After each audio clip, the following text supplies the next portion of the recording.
Hello, everyone. It's been a while since I've put out some work-related content. The actual play stuff, I picked to do, but this actually requires some mental dedication and focus to do the other stuff. But as it is New Year's and I'm trying to make good on a resolution, I want to do some of the older content kind of thing that I had stopped doing, mostly because I was lazy and that kind of thing. But here I am. Last time when I asked, one of the things that people asked for was a bunch of house rules that they should, if not implement, at least be aware of, and things that could improve their general game flow. So here I am with some of the house rules I like to use. The first is going to be some quality of life stuff, things to make the game more accessible. Um, so I like to use a gear upgrade rules, where if you're staying within, this is mostly for cyberware, if you're staying within the same grade, like standard to standard, alphaware to alphaware, you can just upgrade the piece of gear, get a better, um, I guess, return on your initial investment. You can go from rating 1 muscle enhancer to rating 2 muscle enhancer just by making the higher availability roll and paying the difference.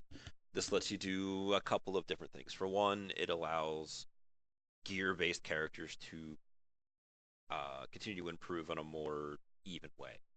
Yeah, maybe a character generation you only bought, say, alphaware rating 1 muscle replacements. Because you knew in play that after like 2 runs, you could buy alphaware rating 2. And after a couple more runs, you could buy alphaware rating 3. And, and so on and so forth. So rather than saving up like 200,000 nuyen for a single piece of gear in the um, in the way that only incremental investments can this way give you.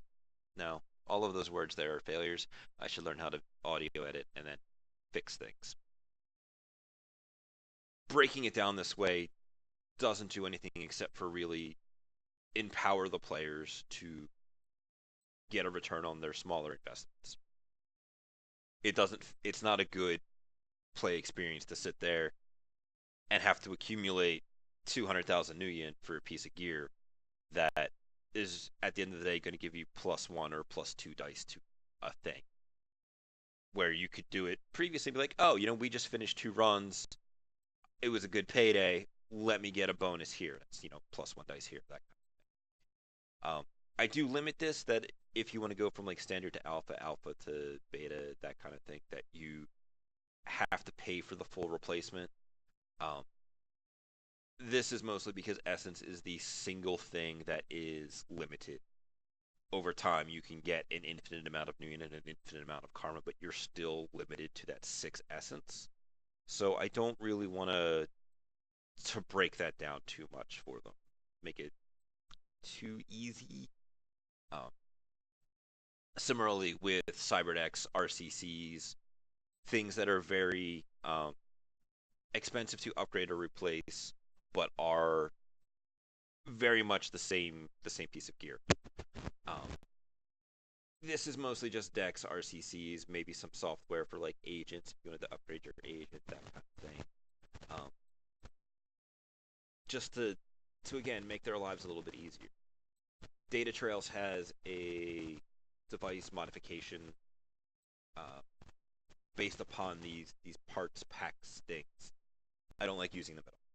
They are quickly and easily super abused. When they first came out, somebody posted a way that you could spend. I think it was like 2,000 or something crazy, and you could get like a 3,330 cyber deck if you were to take a stealth tag, add a persona module, and do something else to it. And it's like that's kind of crazy from just like a gameplay perspective. It also adds a lot of minor bookkeeping when you start modifying every single piece of gear that you have. It's no thank you. It's cool, but there's a lot of stuff going on there that I don't really want to get into. Um, VR based physical attributes. This is mostly out there to help riggers. Um, Riggers are in a bad spot and need a bit of help pretty much across the board. with the idea here is that you can use um, and I should really just post the post chart here. I'll fix that in post. Um, rather than using, say, your reaction when you're trying to drive a car in hot sim, it doesn't make a lot of thematic sense on why that is using a physical attribute when your physical body cannot move, rather than using the mental equivalents.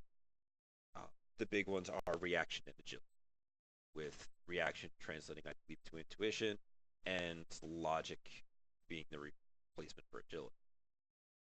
This way, like, you can still build your mental heavy character and still be functional with um, the physical based attribute tests that you're going to be using your brain for in uh, a way that makes sense and to make riggers' lives easier because they need it.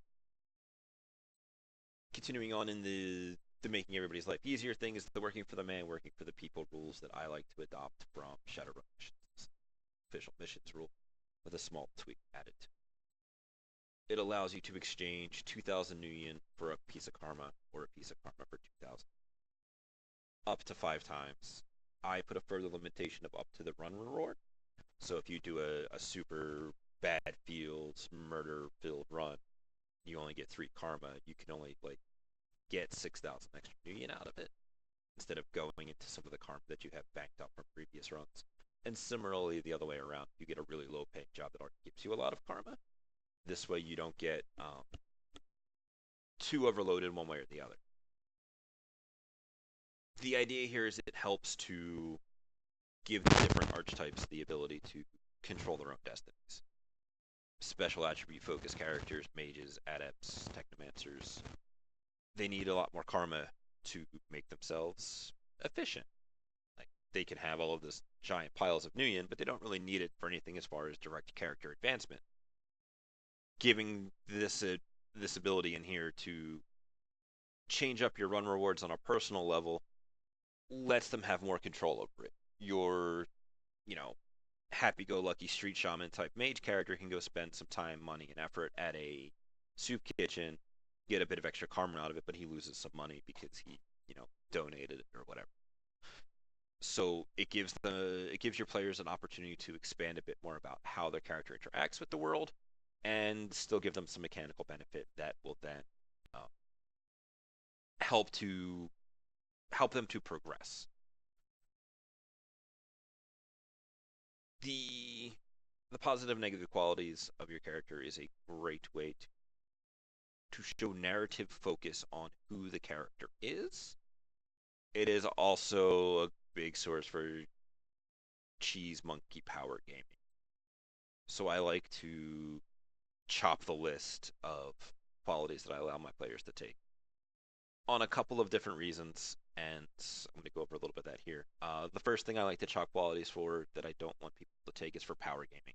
These are things like in debt, restricted gear, and friends in high places. If you have a 10-6 contact, why are you in the shadows? That guy would literally die for you. Go get a job at his corp doing nothing. Restricted gear, I like because it allows certain builds that wouldn't otherwise necessarily be able to function. A skill wires focused build has some problems because one of the parts of that is outside of character generation availability, which means that then you have to save up a whole bunch of money to be able to get your character to a place where it can actually do what it wanted to do in the first place. Restricted gear can help in that case, but it's also like, oh, I'm just going to get a restricted gear super thyroid gland because it's the best piece of Bioware in the game, and I'm just going to do it because the rules don't say that I can't, and I'm gross. Similarly, in debt is karma to character generation and money at character generation, and a very minor setback that is completely on the GM to kind of come after you about, and its return on investment is too skewed for my own liking to just openly allow it. A couple of levels of it, maybe I can get away with it, like you made a couple of bad bets and your bookie's coming back on you, or that kind of thing. But when you start getting up to I think it's like 50,000 unions, the high end of it. Like, why haven't they just murdered you yet? Kind of makes little to no sense.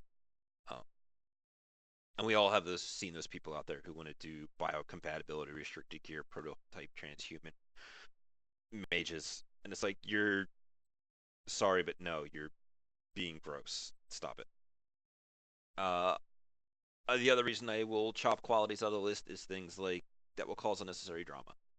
Um, I have not met a person that I would trust to really accurately and inoffensively roleplay out a number of mental disorders. So things like bipolar, I it doesn't add a lot to the character. I would rather just leave them off the table and not have to deal with the kind of icky feelings around it. Things like Leroy Jenkins or the pacifist. I should specify this is a pacifist. Um, Negative qualities have other problems. Like when it's like, oh, we spent this time making this plan, and here we go, and there goes this troll. He's just charging into the building. Great. Oh, guys, this is what my character would do. Yeah, my character would shoot you in the face and leave you for dead. So I kind of just leave that off to the side. It's like, oh, you're a pacifist too, where you don't want to do any violence. Well, that street samurai over there, he doesn't care. Oh, don't do violence. I will shoot you, and then I won't have to listen to you trying to stop me from shooting. So like, eh, eh, um, so the drama is to stop in character drama, to stop out of character drama, because we don't know. I don't know if you have yourself any kind of mental disorders. Maybe you are bipolar, and I don't know. Maybe you have friends who are bipolar. Maybe, and then you have the other guy who's like super not portraying it in a tasteful fashion, and then you're sitting there trying to, like, oh, I don't want to say anything, so I don't want to be that guy. And then you have the things like the Leroy Jenkins and the pacifist, where it's in character drama. It's just like, you know what? I'm going to put these all in a bag, and I'm going to put them over here, and we're just going to ignore them because they don't contribute. And on the topics of contribution is narrative contribution. There are a bunch of qualities that don't have a lot of um, good amounts of narrative contribution to who your character is. Things like um, allergies, I don't really like. I, for example, have a seafood allergy, but it's weird because I don't usually like break out a whole lot when I touch it. But I've had situations where I have gotten a deep inhalation of, um, I don't know, fish oils or something along those lines, and has put me into a fairly severe coughing situation. And I know it was allergy driven because when I run down to the medicine cabinet and grab a thing of Benadryl and I take that in a couple of minutes, it's gone. So like, I don't carry any kind of allergy suppressant. I probably should because that's scary when you start coughing really bad and maybe your throat's closing up and that kind of thing. But I don't, and theoretically, I could totally die from that if I, you know, got exposed in the wrong way. People are like, "Oh, well, I have a bee allergy." Chummer, when's the last time you got stung by a bee? Does that really worth karma to you in a mechanics thing that it's been 10 years since you've been stung by a bee, but since you're allergic to bees, that you should get karma back because that's totally a thing? That it's like, come on. Um, there are certain things like big regret is here. I'm gonna add in bad rep. Occasionally, I'll run across characters. There's like, oh, I have big regret and bad reputation and disgraced or something along those lines. Whole 25 points of negative qualities that are entirely based around like one singular aspect of your character's backstory. It's like, who else are you? Yes, you accidentally killed the wrong person and you have a bad reputation about that. Okay, that's fine. Or, oh, I accidentally killed the wrong person and I have a big regret about that and I feel bad about it. It's like, okay, that those are both completely um completely legitimate things. But when you're like, oh, I accidentally killed the wrong person on a run, and now I have big regret, bad reputation, disgraced, phobia, and flashbacks all about that one singular event, it's like, come on, man. Are you serious? And then there's things like consummate professional should actually probably be on the power, but it's a dice pull bonus for social stuff, and it's a dice pull. It's a karma bonus to character generation, and its downside is completely irrelevant when you get into the higher thinking of things. And it doesn't really, oh, you are a professional and don't talk about stuff. It's like you're a professional criminal, man. Like, of course you don't talk about stuff. Things like faceless is another quality, which is like when you're not disguised, you get -2 to social rolls. It's like that's not a problem with your character. That is good operating procedure for a professional criminal who doesn't want to be caught. And the fact that that quality in particular doesn't even affect your contacts is like, no, this is 100% just something that you should be doing anyway. Coming down in here is the next thing that really informs your character's view upon the world is his race and some of the racial things underneath there. I'm not super into infected most times. I'm cool if you want to play, like if you get infected during play and you want to play through that, and you want to go into the karmic debt board and all that other good stuff. I'm completely cool with it. Let's do it. That sounds like a fun character arc to go through. But they do have some game breaking potential, specifically with the any of them that have the essence drain ability, where they can store up all this essence and they can use it to boost their various attributes. So like when you have a guy who before the run goes off into the barrens, drains some dude dead, and then suddenly boosts their magic to 6, summons a force 24 spirit, and well, whatever to the entirety of whatever you had as far as opposition. That's ridiculously game breaking. And they add a lot of bookkeeping. Your metahuman dietary requirement is a negative quality. You are going to have to feed that, and I'm going to have to keep track of it. People will notice, like when you're a vampire and you show up in the general area and you have a hunting grounds and you are draining people of blood. People pay gangers protection money all the time. And when you start killing people, they're going to start asking, yo, we pay you protection money. Why aren't you protecting us? Same thing with organized crime. And that's not even into the polite areas of society where that's going to be easily a problem. People know vampires exist. This is some uninformed age. So when a lot of people start dying because they have no blood left and they're all essence drained and all that other kind of crap, that's going to be a problem. Ignoring the part where the ones you don't kill could become addicted to essence drain and then could then seek you out. There's that bookkeeping aspect is kind of rough. Ghouls, it's not so much that bad with because they can eat just flesh. They don't need to actually drain the essence of people. They can augment their diet with medical waste. Oh, that dude went and bought a new cyber arm, but chopped off his meat arm. I'll just get my street dog to hand me over that meat arm. But at the end of the day, you're still a biohazard. You are um, bad times for anybody who gets close to you. So why, if I don't have a deep history with you as a fellow runner, would I want to expose myself to that on the regular instead of just shooting you and collecting the bounty? Pixies, fuck pixies. AIs have so many them specific rules that I can't really be asked to get that into.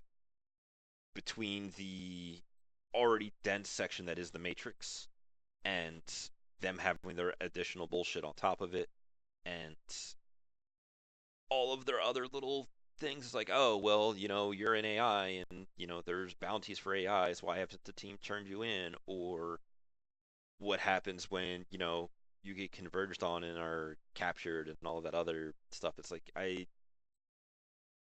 sorry, I'm not interested in getting into all of that because it's a lot of work for not really a lot of return. Um, I put a strong stress for shifters on the fact that they are animals. You are not a person. You are not some weird other kin. kawaii fox girl from anime thing. You are a fox, you are a lion, you are a dog, you are a bird. Like, with a good story backing it up, sure, we can totally do shifters and that kind of stuff. But when you go through and you make in one of the Shadow Walking games for a short while, one of the players was playing a shifter before he really kind of understood what it was, and he asked, "Okay, does that guy look like a douchebag?" And it's like, "All right, well, how would your character know?" They had access to his me feed page. They looked at it, like, roll me an etiquette test. They actually had some etiquette, and they only got 2 hits. So it's he is a attractive male of a prime breeding age. That's you know that's what you got because you got 2 hits. You're uneducated. You are a bird. And he was like, you know what? This is. He contacted me later on and asked if he could just change from a shifter to a medium. It's like, fine, that's fine. I'm not that broken up about it because it's like, if he had gotten a bunch of hits, absolutely we could have gone into a little bit more on what she actually was able to gain out of looking at that guy's me feed page. But like, you're a bird.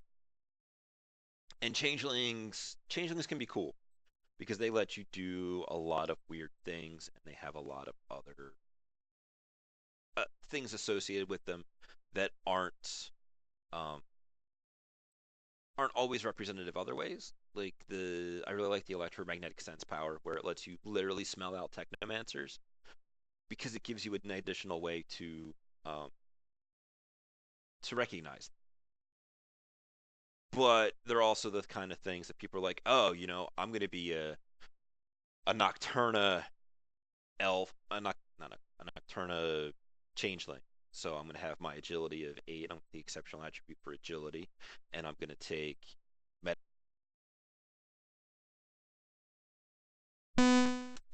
metagenic improvement for agility, and I'm going to be an adept. So I'm going to be for one, a metasapient changeling, magically active person. How special is your snowflake?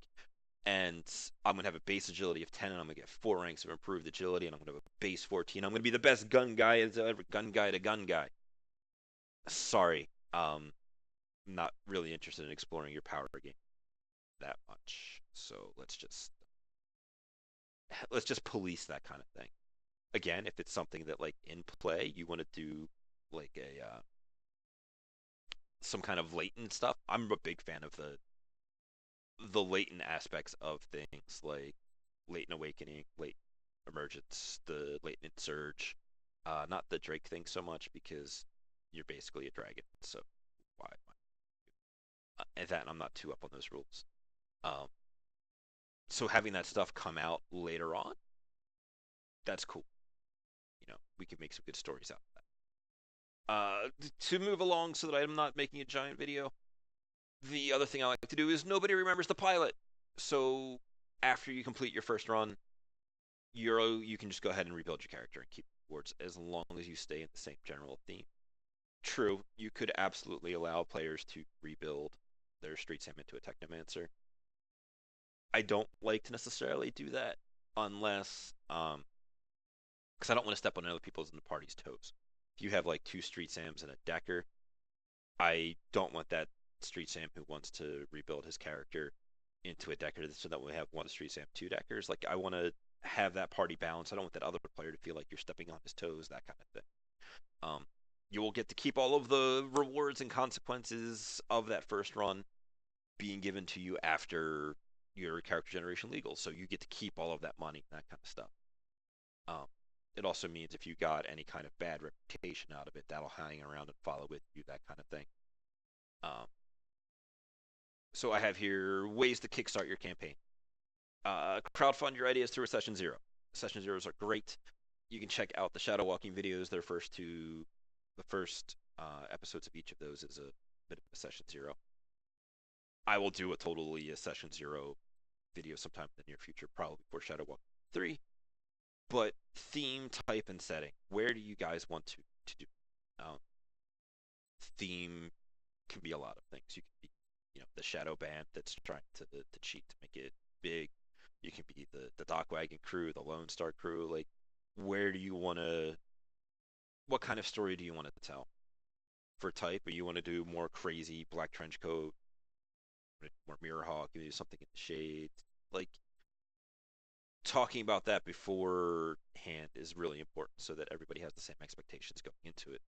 And then finally setting, because that can also be very important for a lot of things. For example, if you're playing in a cold European area, you don't necessarily want somebody being like, you know what, I want to play a Naga because I want to be a snake, and then realize, you know what, the entirety of the year I'm going to have to deal with being cold blooded.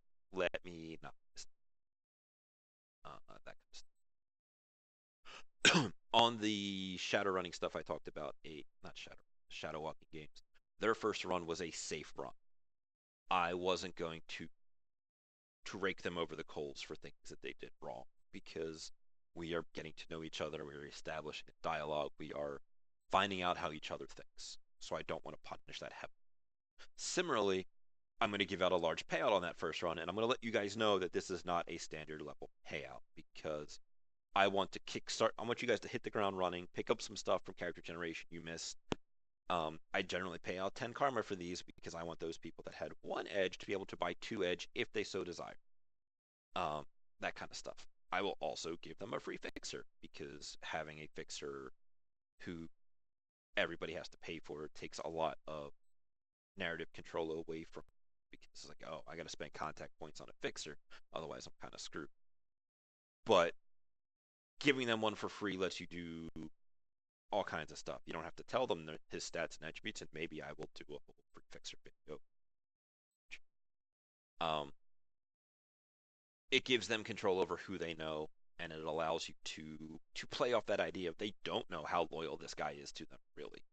And you can kind of keep that in the back of their minds. Like, you don't know how much he actually likes you and how much of it is a business relationship.